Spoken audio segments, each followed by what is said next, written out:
Hello friends. In today's video, we're going to talk about one of the most exciting projects in the world of science and space, the space elevator. The idea behind a space elevator is to construct a massive structure connecting Earth to space, making space travel easier and more economical.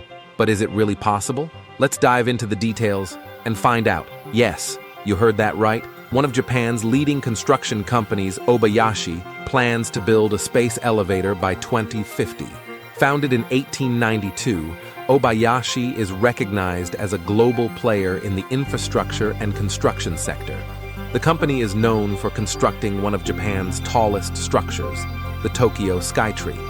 They have also been behind significant projects such as Kansai International Airport and the Marina Bay Sands in Singapore. Obayashi has a wide range of activities worldwide, specializing in tunnels, bridges, highways, high-rise buildings, and environmental technologies. The company places a strong emphasis on sustainability and innovative technologies, developing green buildings and energy-efficient projects. By investing in research and development, they aim to offer more efficient and environmentally friendly solutions in the construction industry. Obayashi's space elevator project has the potential to not only reduce costs, but also make space travel more accessible. This project envisions transporting goods and people to space in a manner that is far more economical and environmentally friendly compared to traditional rocket launches. The space elevator concept includes a 96,000-kilometer-long cable, along which vehicles can travel to reach orbit. With this project, Obayashi aims to extend its technological leadership in the construction industry to space technology. The space elevator project was first announced in 2012. The Japanese construction and engineering giant has allocated a massive budget of $100 billion to make this project a reality. According to their plans, construction is expected to begin in 2025 and be completed by 2050.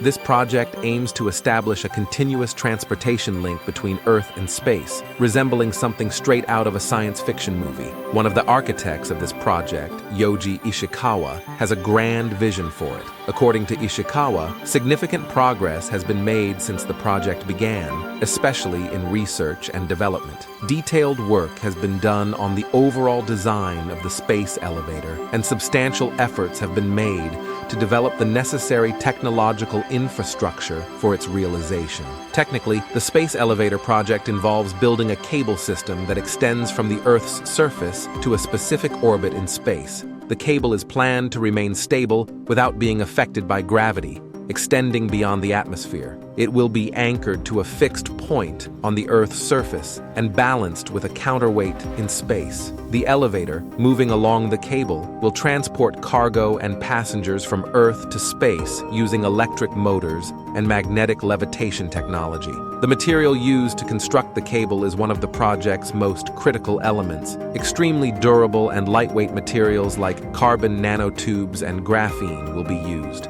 These materials will ensure that the cable can withstand the challenges of gravity and the harsh conditions of the atmosphere. The cable is expected to be approximately 96,000 kilometers long.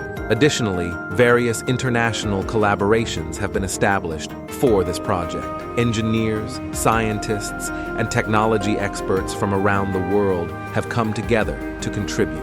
These collaborations are crucial for the project's success, focusing on safety, energy efficiency, and cost-effectiveness. Obayashi has also placed great importance on promoting the space elevator project. It has been showcased at international conferences and various scientific platforms, reaching a broad audience. Thanks to these promotional activities, the project has generated significant interest both within the scientific community and among the general public.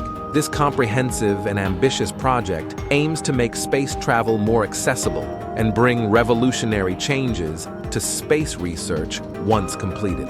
Yoji Ishikawa and his team are determined to overcome all obstacles to bring this project to life. The concept of a space elevator is not new, but building such a massive structure presents many challenges. A journey to Mars typically takes 6 to 8 months, but with a space elevator, this duration could be reduced to 3 to 4 months or even 40 days. Space elevator journeys, unlike rockets, would almost entirely eliminate fuel costs. According to Obayashi's report, with this technology, the cost of transportation per kilogram could drop to $114. In comparison, SpaceX's Falcon 9 rocket costs about $2,454 per kilogram.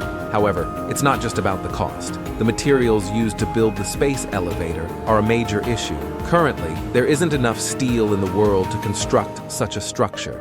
This is where carbon nanotubes come into play. This material is much lighter and stronger than steel. However, the longest nanotube produced so far is only 60 centimeters. According to Ishikawa's report, the space elevator needs to be 35,000 kilometers long to reach orbit. This means that an entirely new material needs to be developed. Assuming we solve the material issue, what about other challenges? The main cable of the space elevator will need to withstand immense pressure. Lightning strikes, hurricanes, and other adverse weather conditions could pose serious threats. Additionally, security measures against terrorist attacks will be necessary. Therefore, it is proposed that the elevator's main line be located in the middle of the ocean near the equator. Sending people and objects into space with rockets is extremely expensive. NASA estimates that each launch for the Artemis moon missions will cost the space agency $4.1 billion. The main reason for this is the fuel required to get into space, known as the rocket equation. This problem requires a substantial amount of fuel to reach space. But fuel also means more weight, leading to a cycle where more weight requires more fuel. In contrast, the concept of a space elevator eliminates the need for rockets or fuel. According to some designs, space elevators could use electromagnetic vehicles called climbers to carry cargo to orbit. These climbers could be powered remotely by solar panels or microwave energy, eliminating the need to carry fuel themselves. In his report for Obayashi Corporation, Ishikawa states that such a space elevator could reduce the cost of transporting objects to orbit to as low as $114 per kilogram. Other estimates suggest this cost could be $454 per kilogram. Even with the cheapest rockets like SpaceX's Falcon 9, the cost is around $2,454 per kilogram, 5 times more expensive. But cost is not the only factor. With space elevators, the risk of explosions during rocket launches is eliminated. These climbers could also be zero-carbon emission vehicles. Additionally, traveling at around 200 km/h, these vehicles would experience much less shaking compared to rockets, allowing for the transport of more sensitive equipment into orbit. Ishikawa mentions that Obayashi Corporation sees this project as a public initiative that all of humanity can benefit from. Currently, one of the biggest obstacles to building a space elevator is deciding what material to use for such a tower. Traditional materials like steel would require the tubes to be incredibly thick to withstand the pressure. Johnson states, if you want to build it out of steel, you would need much more steel than exists on Earth. Ishikawa's report suggests that Obayashi Corporation could use carbon nanotubes. These nanotubes are formed by rolling layers of graphite used in pencils into a cylindrical shape. They are much lighter and less likely to break under pressure compared to steel, allowing the space elevator to be constructed much smaller than expected. However, the longest nanotube currently produced is just 60 centimeters long. Additionally, for the space elevator to reach orbit, it needs to be 35,000 kilometers long, according to Ishikawa's report. Johnson says, "We are not there yet, but it doesn't mean it's impossible.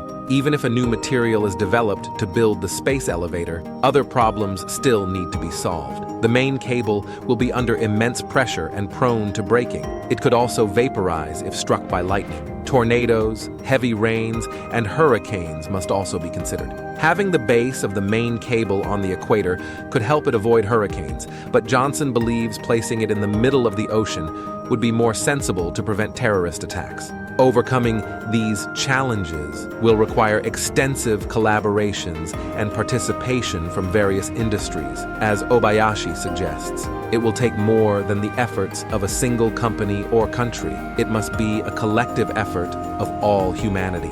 Alongside groundbreaking ideas like space elevators, many exciting projects and initiatives aim to enhance humanity's ways of exploring and utilizing space. Firstly, there are projects to send humans to Mars. As our closest planetary neighbor, Mars holds great potential for long-term human settlement. These projects aim to develop the technology and strategies needed to reach Mars and establish living conditions there. Pioneering companies like SpaceX are taking significant steps towards this goal, and it is promising that humanity will set foot on Mars in the near future. Secondly, there's space mining. Utilizing valuable minerals and resources found on asteroids and other celestial bodies has enormous potential for the sustainable growth of the space industry.